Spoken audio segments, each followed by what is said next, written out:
Good afternoon. Thank you all for coming. Please make sure that you've signed in. For those of you who don't know me, I'm Dr. Bauer. You are in for a very special treat today, something that a lot of medical schools don't get to experience. So first of all, I would like to thank the WVSOM Alumni Association and also Human Resources for sponsoring this event.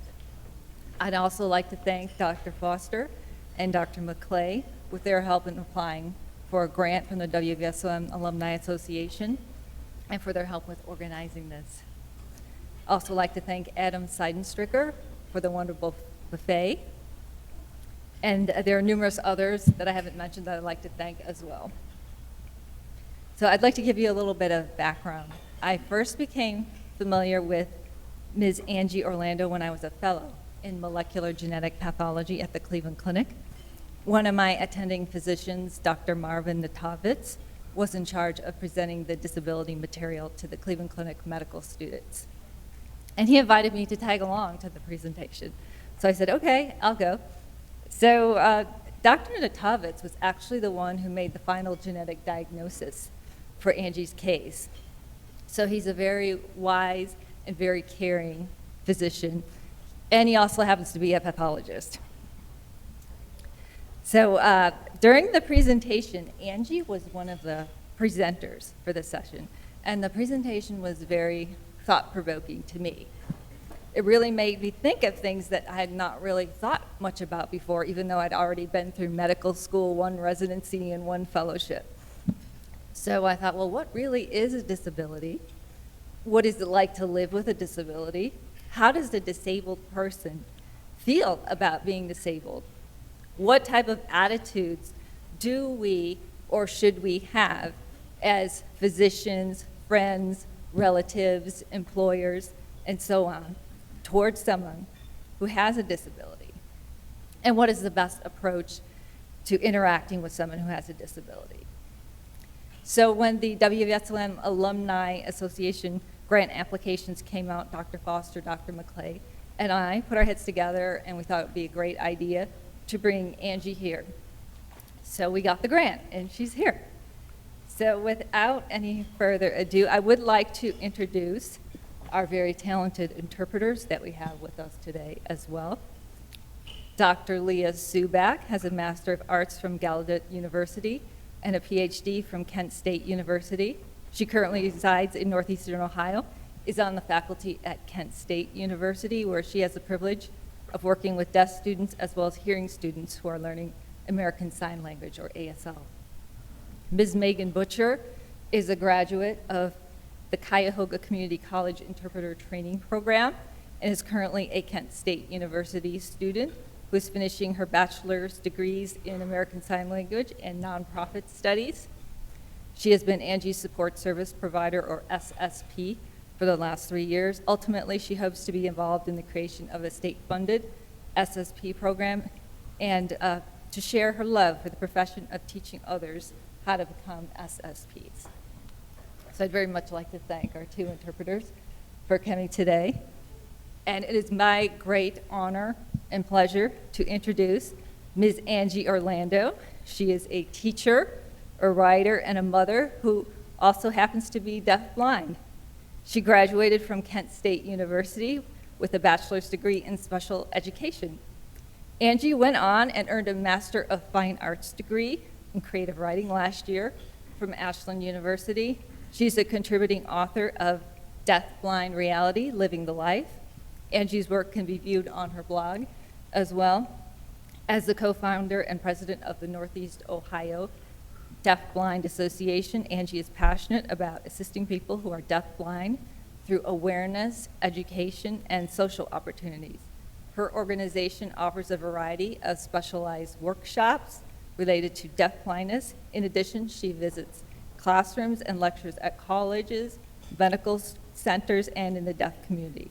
Angie lives in Kent, Ohio with her teenage son and 2 beloved cats. Welcome so much. So,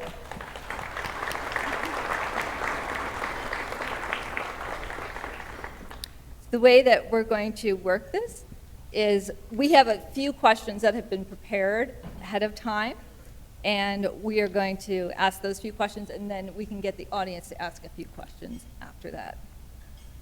Tell us about yourself and your family.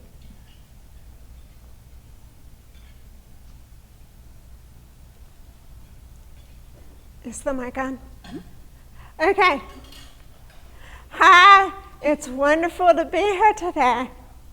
My name's Angie, and in the deaf community, my sign name is Angie.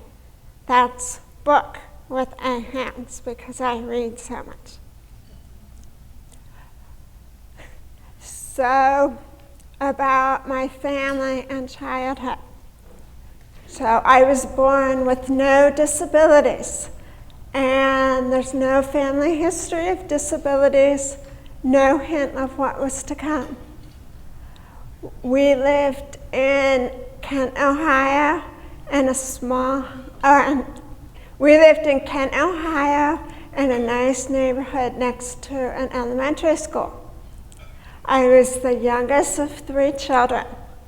Tony is 5 years older, and Scott is 4 years older than me. Naturally, I was spoiled rotten. So, normal began to crumble when Tony was in 6th grade, I was in 1st grade. Some classmates were messing around, and he was hit with a pencil in the eye. While the doctors treated him for the injury, they discovered he had retinitis pigmentosa, or RP. He was gradually losing his peripheral vision and could not see in the dark. When I was 13, I began losing my hearing. Since Tony had RP and I was hard of hearing, the doctors said I must have Usher syndrome. They assumed that I would go blind too. They were partly right. At age 16, I was diagnosed with RP, but genetic testing would later rule out Usher syndrome in my family. At that time, my central vision was still good. I could read print, and I could understand speech by combining the visual cues of lip reading with what I heard from my cochlear implant. I went to college at Kent State University, graduated with honors. Then I moved to Maryland, where I started teaching, got married, bought a house, and had a baby. My son Joseph is the most precious thing in my life. When he was 6 months old, I became very, very sick with something.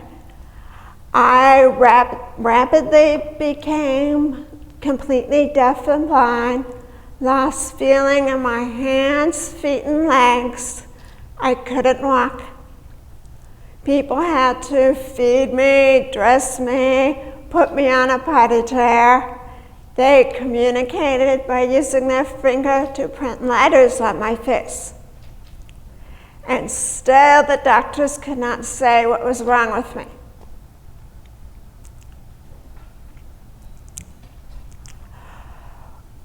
As time passed, I improved some. I regained feeling in my hands and started learning tactile sign language and Braille. My legs regained some strength, but I still have trouble walking and no feeling in my feet. My vision did not improve. I am totally blind. I can't see anything, not even shadows or light. So without the lip reading, I can no longer understand speech. Yes, please.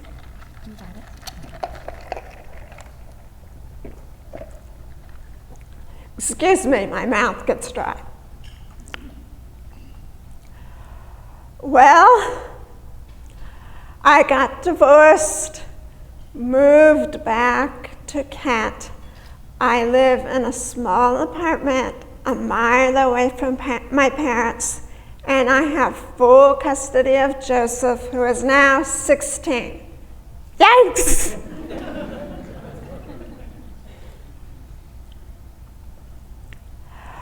When I returned to Ohio, I began going to Dr. Marvin Nadovich, who is absolutely wonderful. He's been working hard on my case.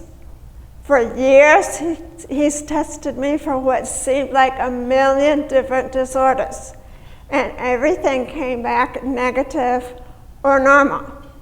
I felt like I'd never get any answers. Then in 2011, a test came back positive. My DNA showed a mutation that has only recently been discovered, known as FARC, which is polyneuropathy, hearing loss, ataxia, retinitis pigmentosa, and cataracts.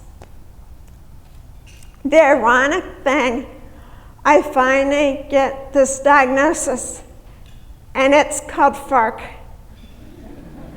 What a stupid name. I was complaining to Joseph one day, and he said, "Mom, it's a stupid disease. It deserves a stupid name." Okay, finished with that question. When you first encountered your disability, how did you think it would impact on your life? What did you know or believe about disability before you experienced any type of disability? What was the basis for your knowledge and beliefs? Okay, drink.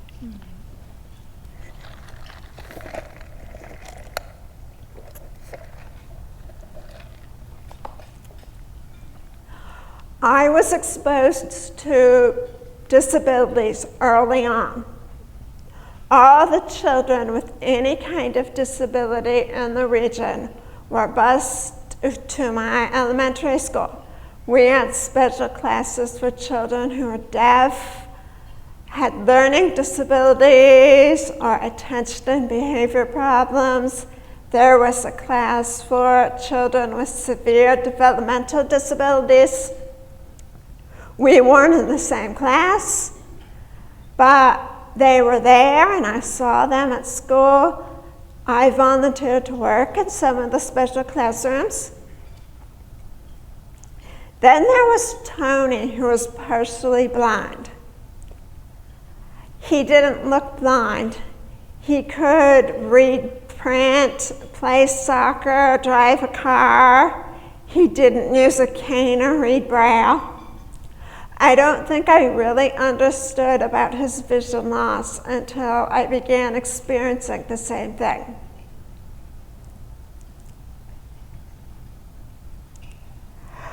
I was a teenager when I started having problems with my hearing and vision. I tried to be strong, but doctors and my parents were giving off mixed signals. For example, I was diagnosed with a mild hearing loss, and they said it would not get worse. It did. They gave me hearing aids that only made the distortion worse. When I complained about the hearing aids, they accused me of being a teenager. They told my parents I was vain and didn't want to look different from my peers. They instructed my parents to force me to wear the hearing aids. Those were bad times. I mostly stayed in my room to hide from the world. For years, I was terrified that I might become fully deafblind. I think of Helen Keller in The Miracle Worker. She was so strong and overcame so much, but I didn't think I could survive if I had to live like her. A big impact about becoming fully deafblind came from a woman I met on a hearing loss bulletin board. She typed just a few sentences with so many typos I could barely figure out what she was saying. She told a story about going to a doctor appointment. She was there, but everybody talked around her. She had no clue what was happening and didn't seem to mind. At the end of the appointment, the doctor took his finger and printed "Hi" on her palm. She was so excited that a doctor actually talked to her. I thought, no way. There was no way I could exist like that. I swore to myself that I would get something out of life. I just could not live like that poor woman I met online. But truthfully, when it happened, I wanted to die, but I was too weak to do it at first. Then one day I was alone upstairs. Nobody knew I was awake. I found some pills, but instead of taking them, I crawled into my son's room. I lay on the floor, holding his poo blanket and beloved Big Tigger. I could smell his baby scent, and I realized at that moment that I could not take my own life. I could not do that to him. I loved him so much, and I needed to be with him always to see him grow up. People often ask me where I find my strength to go on. The answer is Joseph. He's my rock and my guiding light. Even multiple disabilities cannot crush the bond I share with him. Next question. In what ways has your disability impacted your immediate family members?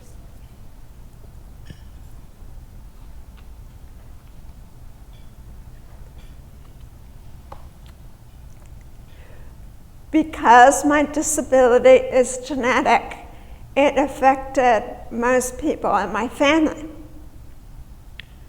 Of course, my parents were carriers. They had no way to know.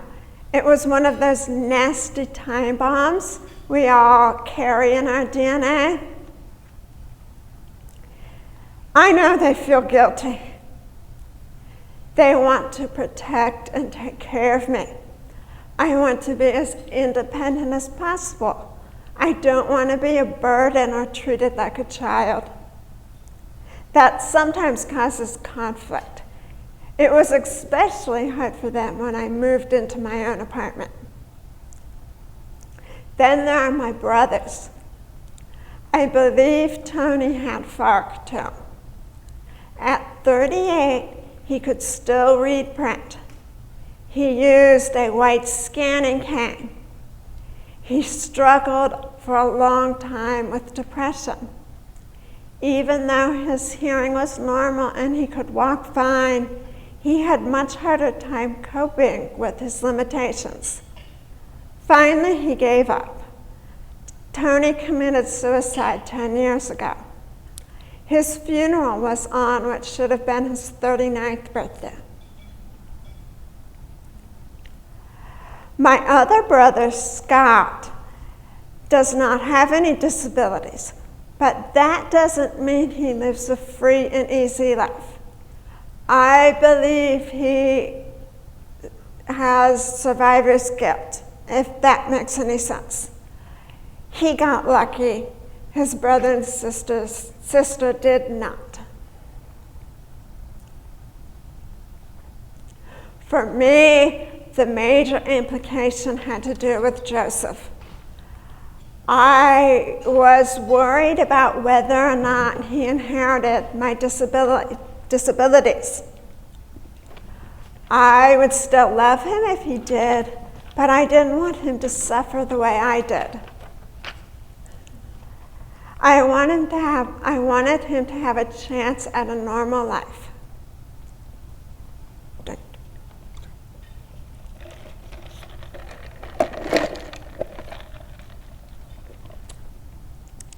Those fears haunted me for years. We now know what my disability is caused by.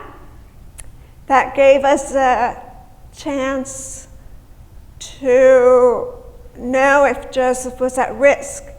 Dr. Nanovich says the chances of him having FARC are so low that he doesn't even have to be tested.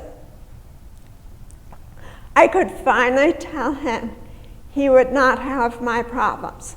Who knows what life has in store for him, but FARC is not one of them, and I thank God for that every day.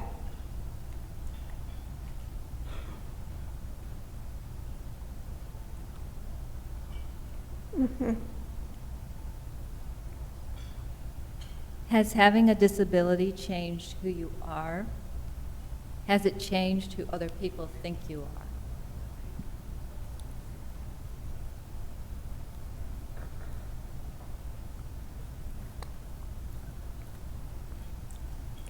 In some ways, disability has changed who I am. I'm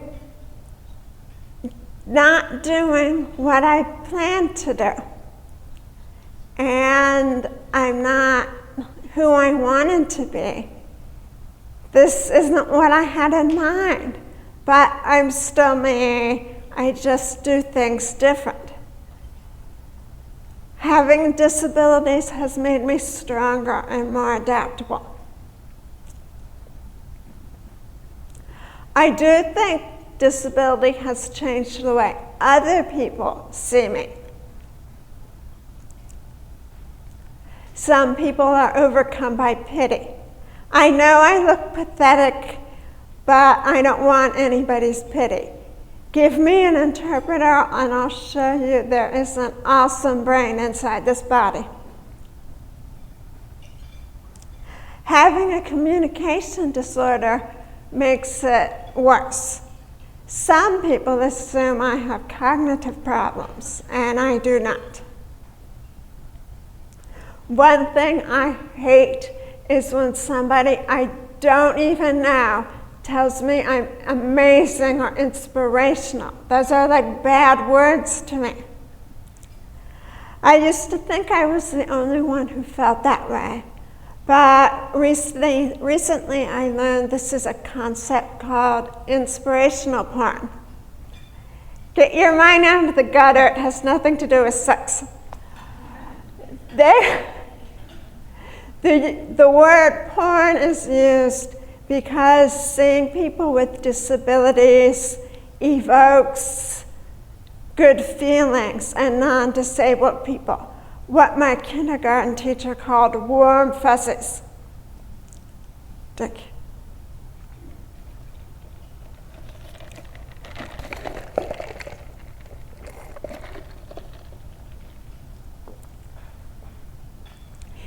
It's okay if you know me and I have truly done something important.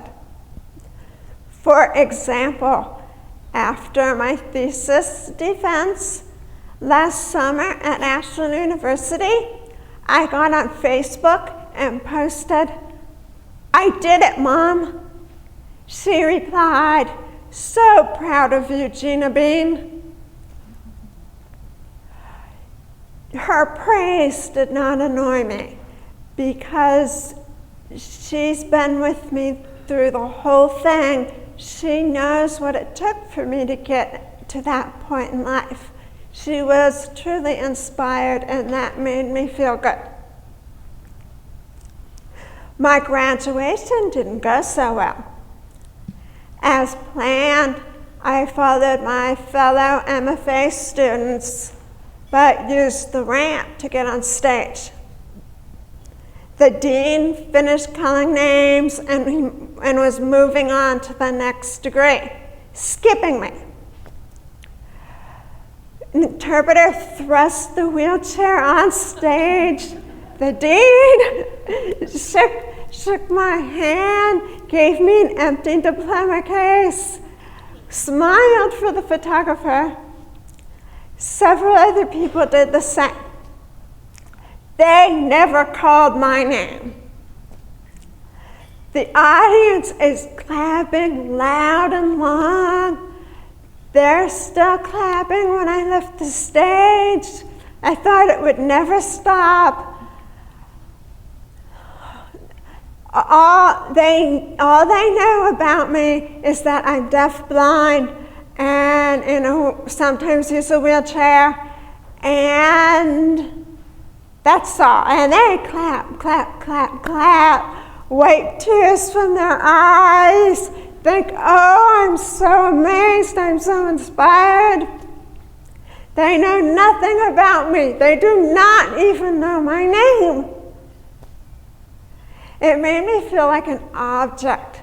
It was no longer about me earning a master's degree. It was about being a tool to make other people feel good. Here's another way to look at it. I'm grocery shopping with a friend's help, and some random stranger comes up and says, "Watching you makes me feel inspired." Why? I'm just getting groceries. Everybody does it every day. You all do it. Is that amazing? Consider the middle-aged woman with average height, average weight, brown hair, brown eyes, who keeps cutting you off with her cart. Is she amazing? I would cut you off with my cart if I could. Drink, please. The next question. Based on your encounters with the medical system, what would you want medical students to learn in their medical school curricula in addition to the traditional medical teachings? Mm-hmm.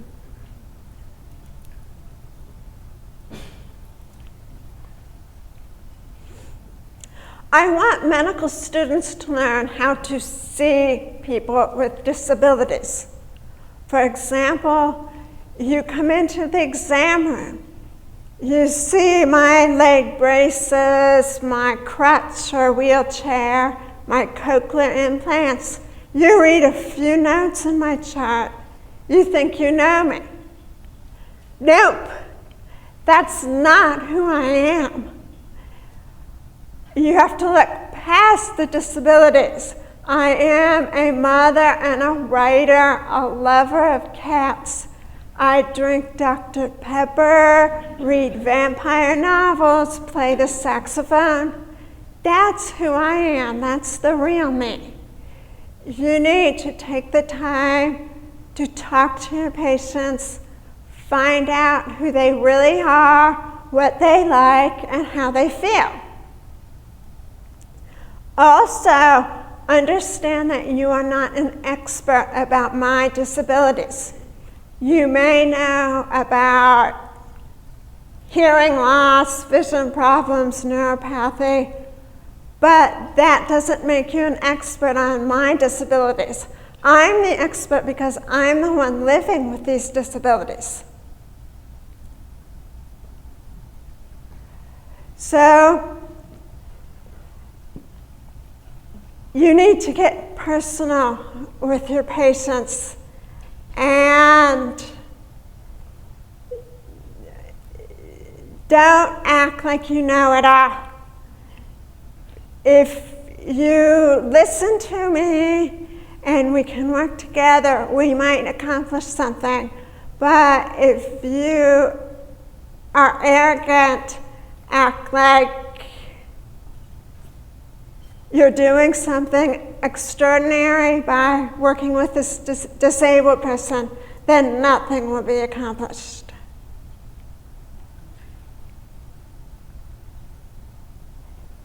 What has been the economic impact of your disorder? How did you find resources and support services? Do you feel that these resources and/or support services are adequate or inadequate?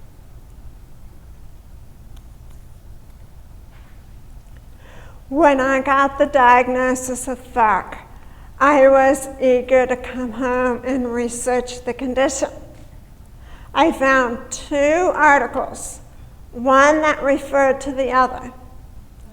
They were both written in such strong medical language that I could barely decipher anything. I felt empty. Here I finally get this diagnosis, and there's nothing available. 6 years later, it hasn't changed. There is one support network I know about for FARC on Facebook. I'm the one who created it. We have 7 members. Nobody bothers to post anymore. We're all waiting for the same thing: research, resources, information. I want to reach out to other people who have FARC, but I don't know how to find them. There may be, well, it's such a rare condition, there may be 100 people who have FARC, or less, or maybe it's less than 50. Nobody knows. Nobody knows how to find out. That's depressing. The more general diagnosis of deafblind is still rare. There are few services available, and most are shutting down because of budget cuts.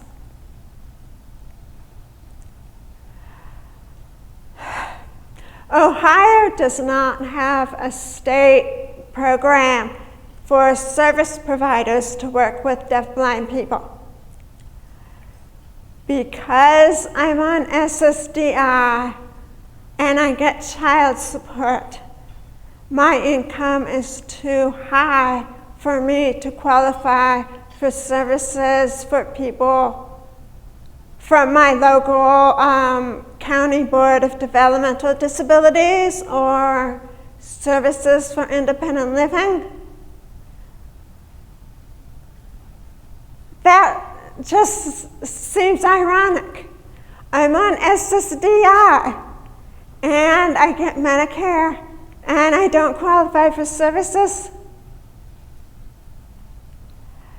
I could pay for a Medicaid waiver, but ironically I can't afford it. So I worry about my future. In 2 years, Joseph will turn 18. I will lose part of my SSDI and child support, even though he will most likely still be living with me. I don't know what I'm going to do, and the day is coming soon. So I really don't know what I'm going to do when that happens. At the moment, I hire two Kent State students, pay out of my pocket to have them help me with grocery shopping, cleaning the house, going out to the gym or special events. I won't be able to do that in 2 years. So the future is really uncertain. Okay. Drink.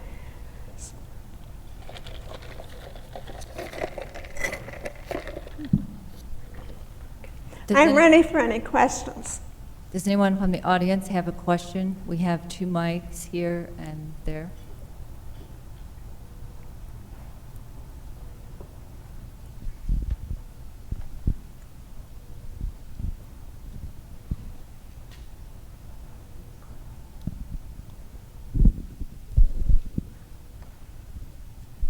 During the time period when you lost both your vision and your hearing, apart from the love for your son, was there anything else that helped you get through that time?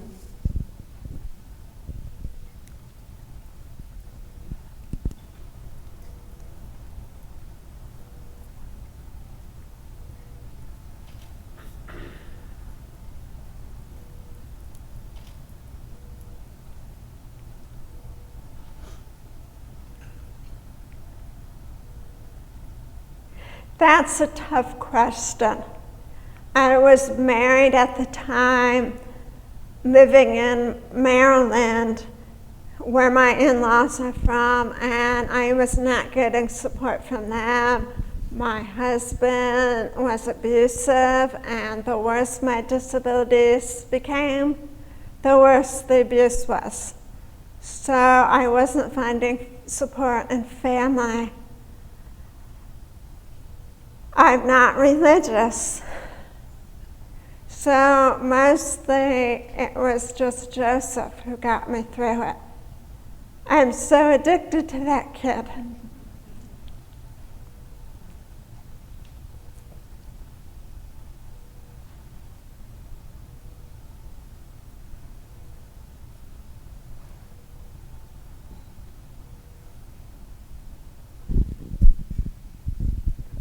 What sort of devices do you have at home to get by and to live on your own?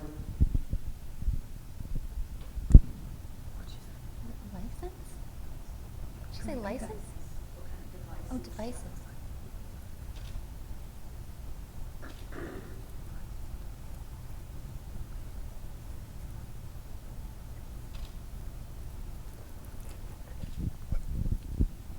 Oh boy, that's a big question.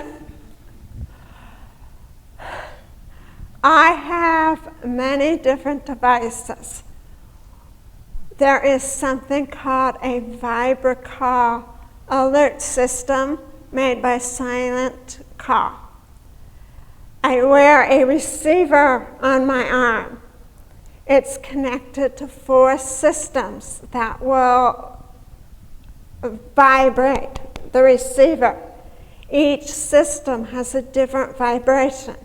It tells me when someone's ringing the doorbell, when the door opens, fire alarm, and carbon monoxide detector. Then I have a special alarm clock that is just the size of a credit card, 5 buttons, and it uses, you press buttons and it vibrates. So you know what you can set it yourself. And that's connected to a pillow shaker I put under my pillow, and it's beep, beep, beep, beep, beep. Oh, that wakes me up for sure. I have a special computer. Okay. I have a real computer that I don't really like, and I never used it, and it died. So I might be getting a laptop soon. But I have what is called a note taker for the blind.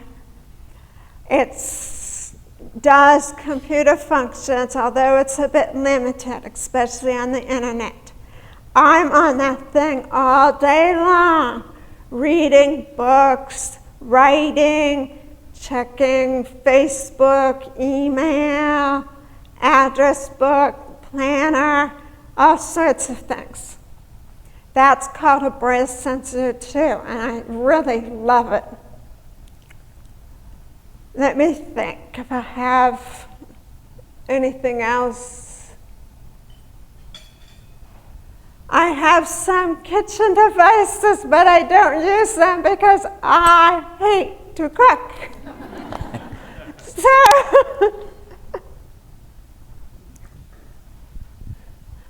Do you want to say anything about your blog?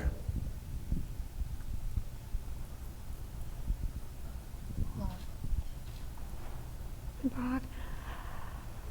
I have a blog called Angie Orlando, Deafblind and Determined.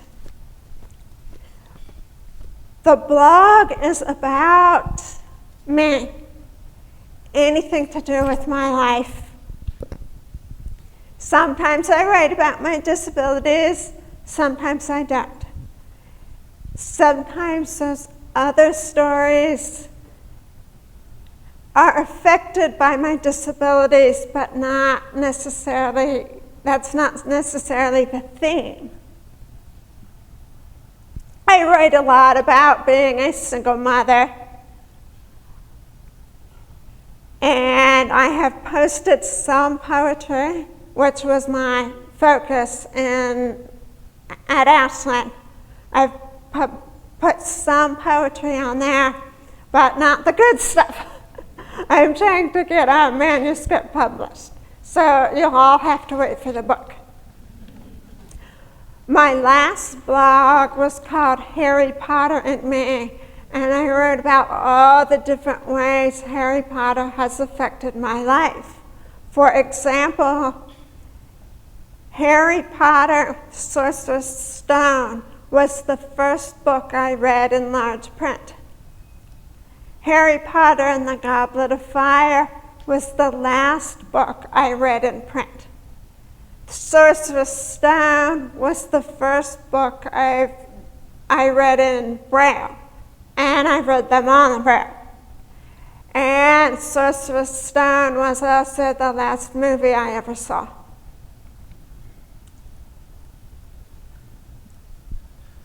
Can you tell us about the interpretation process and what the experience was like learning how to communicate?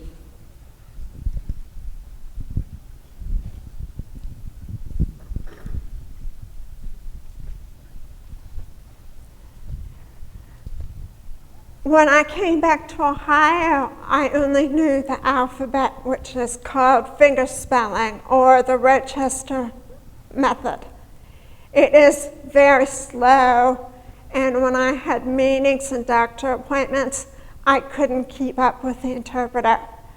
I returned to Kent State and started taking ASL classes to improve my ability to communicate. The interpreter connects me with the world, like a bridge.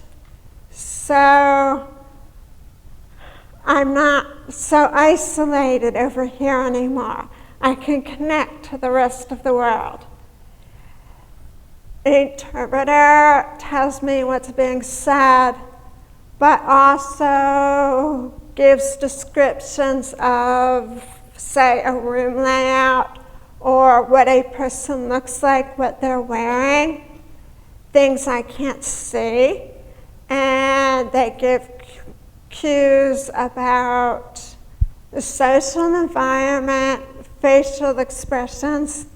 It's a very wonderful bond. I've used technology where the sighted person writes on my cell phone and I can read it in Braille, but that's so impersonal, and I feel like I'm missing out on other things, because communication is more than just spoken word. I like the touch involved with tactile sign language.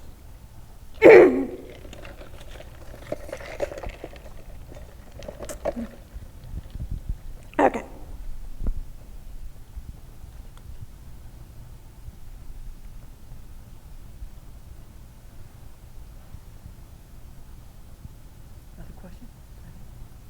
Are there any other questions? Yes, I have a question. Okay. So you mentioned that your brother committed suicide and you dealt with depression. Do you think there is anything that anybody could have done, maybe to help you with mental health and your brother?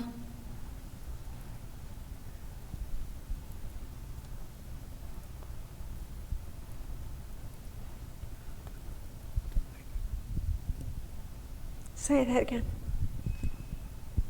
What? Medicine.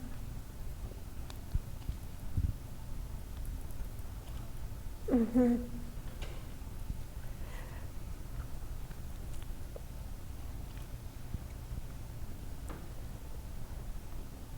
Medicine does help some.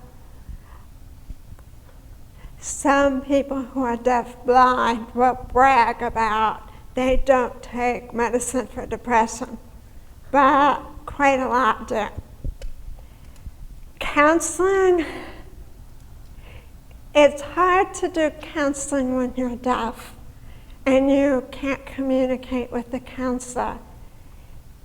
You can go through an interpreter, but counseling is such an intimate, personal thing, and there are not many counselors out there who can sign. I think this family support is important. Plus, if you're the doctor, staying with the person and trying to get a proper diagnosis. Tony was diagnosed with something called, I think it was, can't remember what it was called, but it meant his highs were too high, his lows were too low, but not bipolar. But now looking back and remembering certain things from his life, I think he was bipolar and he was on the wrong medication. He moved to Chicago to live near his fiancée, and a few months later, he died. So he lost the family support when he moved away. You just spoke about certain comments that people would make that maybe were irritating or insensitive. Are there anything that you can think of that you would have liked to have heard instead, or things that we can, I think most people mean well. What are some things that we could say that would be sensitive to you or that you would like to hear, or others?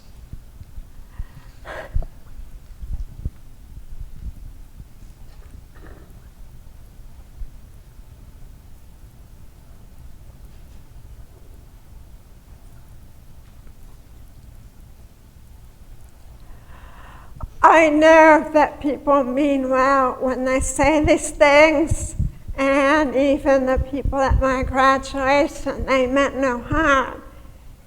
Most people don't understand how people with disabilities can be used as an object. I smile and say thank you. Well, if you're out in a restaurant and someone's eating, are you going to go up and say, hey, you're really amazing? Probably not. So why come up to me and say that? But you could say, wow, I really like that poem you wrote, or congratulations on your MFA, or what is it they did that's important? Oh, you liked my speech. Thank you. I appreciate that. Comment on what I have done that has impressed you, not on the fact that I'm just inspirational.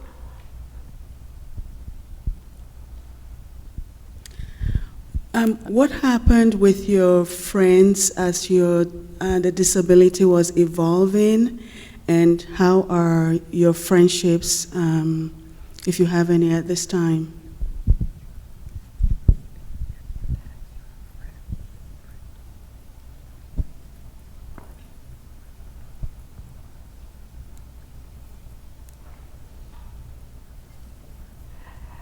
That's a good question.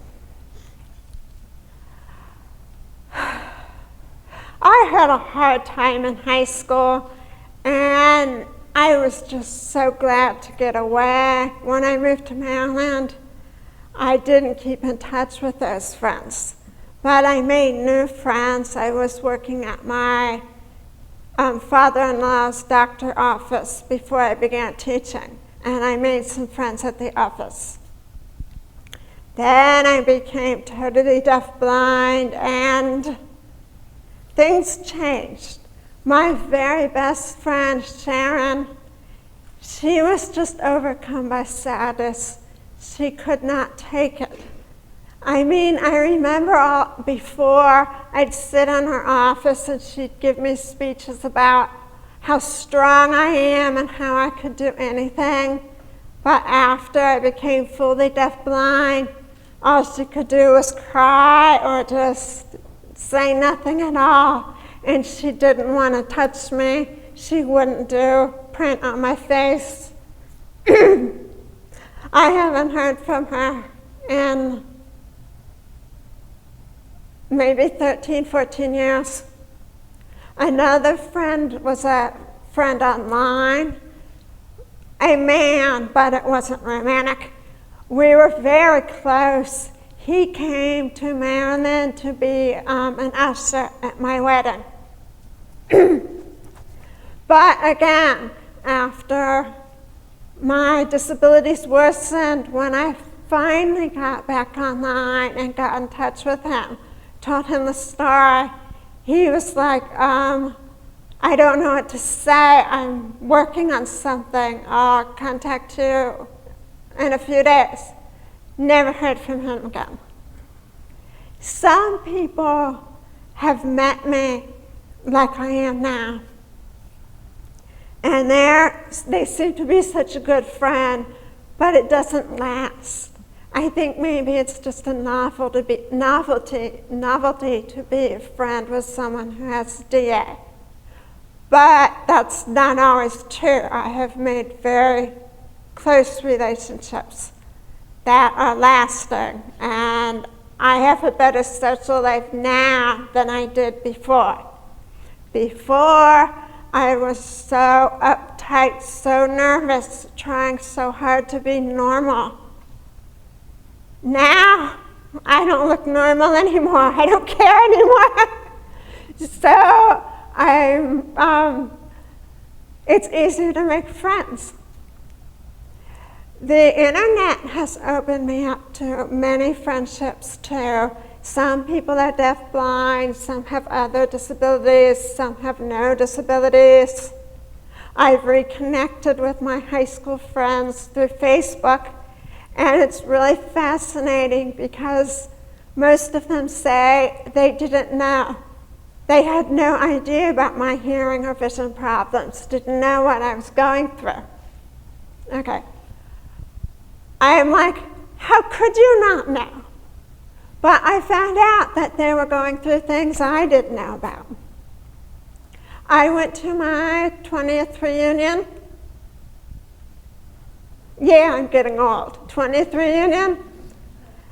At first I thought it would be weird, seeing these people again face to face, the way I am now. But they didn't act weird. And I found through the interpreter that I could interact with them much better than in high school when I was having trouble hearing. So it's interesting how my disabilities have become worse, but my social life is now better. So I would like to thank Ms. Orlando, Dr. Subak, and Ms. Megan Butcher for making the trip from Northeast Ohio to WVSOM. Thank you so much. We really appreciate you coming.